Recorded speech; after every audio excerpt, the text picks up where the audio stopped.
Assalamualaikum warahmatullahi wabarakatuh. Berjumpa lagi bersama pecinta bola sejati. Apa kabar sahabat pecinta bola sejati? Semoga hari ini kita selalu dalam lindungan Allah Subhanahu wa taala. Hari ini saya akan membagikan video Tim nasional U20 berat untuk lolos ke Piala Dunia U20. Untuk mengikuti informasinya lebih lanjut, mari kita simak videonya bersama-sama. Kita tahu bahwa performa dari para pemain di turnamen sebelumnya yang merupakan pertandingan uji coba ya bagi Timnas Indonesia U20 di turnamen Mandiri Under 20 Challenge Series melawan Yordania, Syria tidak memuaskan, dan melawan India oke lah bisa menang, tapi kan India kan adalah tim yang paling lemah ya di turnamen tersebut ya, jadi wajar lah meraih kemenangan meskipun banyak sekali chances yang terbuang dan India pun bisa menciptakan beberapa peluang yang berbahaya. Tapi saya pikir fokus kita harus satu ya, dengan satu tujuan, yaitu untuk mendukung para pemain agar mereka bisa memberikan yang terbaik. Walaupun menurut saya ya Timnas Indonesia U20 membutuhkan keajaiban lah untuk bisa lolos ke Piala Dunia. Dan seingat saya, ini kan seingat saya ya, mungkin juga saya salah, silakan jika saya salah kalian bisa koreksi. Targetnya adalah agar Timnas Indonesia U20 bisa lolos ke Piala Dunia U20. Yang menurut saya adalah target yang sangat tinggi dengan kualitas materi pemain yang sekarang berada di dalam skuad. Dan saya bukan mengatakan ini karena saya melihat pertandingan uji coba dari Timnas Indonesia U20 di turnamen Mandiri Under 20 Challenge Series, enggak juga sih. Tapi sebelumnya saya juga sudah melihat permainan dari Timnas Indonesia U20 di babak kualifikasi Piala Asia. Yang di match terakhir tuh lawan Yemen, susah banget berkembang. Memang di dua pertandingan lainnya lawan Maladewa dan juga lawan Timor Leste menang, karena ya Maladewa dan Timor Leste kan adalah dua tim yang lemah. Tapi lawan Yaman itu menurut saya beruntung juga bisa mendapatkan hasil imbang, sehingga loloslah sebagai juara grup kan ke Piala Asia U20. Itu beruntung banget. Dan kelihatan lah bahwa tim ini digendong oleh Jan Schreven yang mencetak gol demi gol ya bagi Timnas Indonesia U20, meskipun ya kita tahu lah sepak bola itu teamwork, tapi kalau gak ada Jan Schreven saya gak yakin Timnas Indonesia U20 ini lolos ke Piala Asia. Kalau itu menurut saya, karena saya melihat peran dari pemain keturunan ini sangat besar lah bagi Timnas Indonesia U20. Sama juga saya melihat seperti Welber Jardim ya, pada saat dia bermain di tengah, aduh luar biasa kreativitasnya. Dan sayang John Marks dan juga Tim Gapens gak keburu untuk bermain di Piala Asia U20 ini. Tapi sebetulnya ada juga pemain-pemain bagus di skuad ini, meskipun saya belum melihat mereka bisa bermain secara konsisten. Dan saya melihat kekuatan utama itu, atau pemain-pemain yang lebih matang itu berada itu di lini pertahanan, dengan adanya Iqbal, Kadek Arel, dan juga Alvarezi Buffon. Kiper menurut saya Ikram masih ngeri-ngeri sedap lah. Ya, masih ngeri-ngeri sedap. Kalau dapat banyak percobaan akan berat lah bagi dia untuk melakukan banyak save, karena memang mayoritas dari para pemain yang berada di dalam skuad Timnas Indonesia U20 juga tidak mendapatkan menit bermain yang cukup di level klub, bos. Gimana caranya mereka bisa bermain konsisten bagi Timnas Indonesia U20? Berat lah. Jadi saya pikir kita juga perlu memaklumi kesulitan dari para pemain, tetapi mereka harus bersatu di atas lapangan. Terus gimana caranya bisa bersatu? Dengan yang namanya taktik. Maka itu beberapa kali saya kritisi taktik dari Indra Safri, karena kelihatan para pemain itu hanya mengandalkan skill individu mereka. Tapi saya nggak ngelihat yang adanya tuh pola. Karena yang saya ngelihat hanya berikan bola ke sayap, sayap kembali ke tengah, kalau nggak bisa kasih bola ke depan, nanti ke belakang, atau nanti kasih long ball. Ya kan, long ball sudah ke sayap, crossing. Nah, kok cara mainnya seperti itu sih? Kenapa sih nggak coba main umpan-umpan pendek? Mungkin karena para pemain nggak bisa. Walaupun di tengah tuh ada Tony Firmansyah, saya suka banget dengan pemain ini ya, fighter dia di tengah.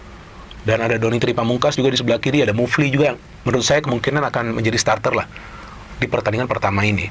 Di depan sudah pasti Jan Schreven, mungkin juga Arliansyah.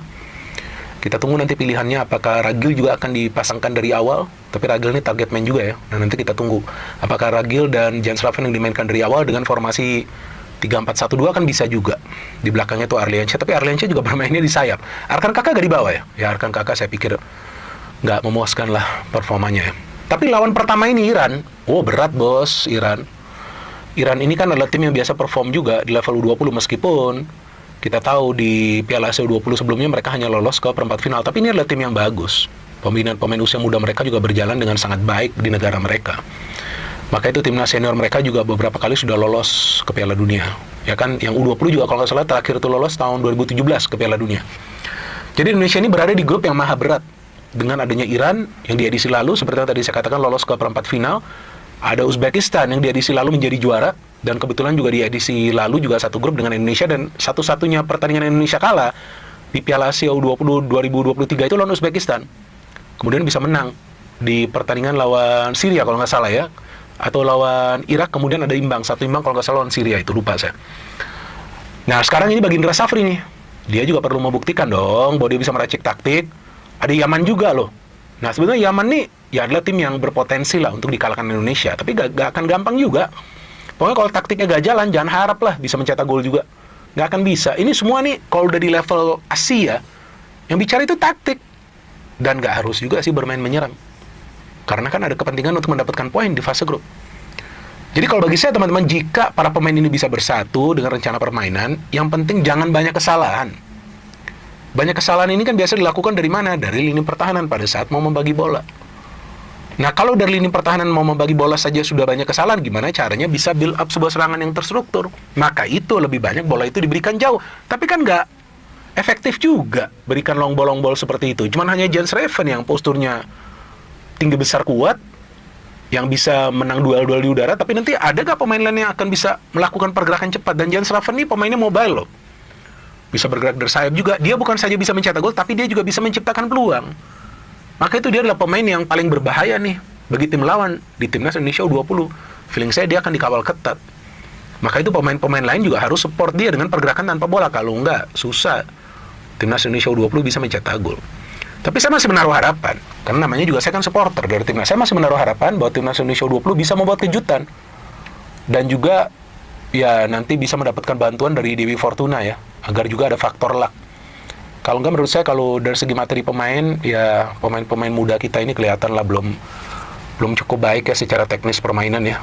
Maka itu untuk bisa bermain konsisten belum begitu baik. Dan kualifikasi Piala Asia lalu juga kan bermainnya di tanah air ya. Kali ini bermain di venue netral di China, gak gampang juga bagi mereka. Tapi kan dalam hal ini kita harus support mereka. Dan kita harapkan mereka nggak membuat blunder lah. Karena satu blunder saja ini bisa berakibat fatal lawan Iran ya, yang kita tahu tim yang kita tahu cukup baik lah dalam teknis permainan dan juga dengan fisik yang kuat. Uzbekistan apalagi kita tahu fisiknya kuat, luar biasa, kayak monster tuh mereka, pemainnya gak ada capeknya, gak ada lelahnya, napasnya panjang semua. Jadi faktor fisik juga nanti akan sangat berpengaruh. Nah, saya harapkan nanti Indra Safri bisa mematangkan fisik para pemain biar kuat nanti kalau mau ada pressing di tengah, karena feeling saya cenderung akan bertahan Timnas Indonesia U20. Tapi seharusnya dengan status tidak diunggulkan, Timnas Indonesia U20 ini bermain lepas. Gak perlu khawatir kalau memang gagal ya udah.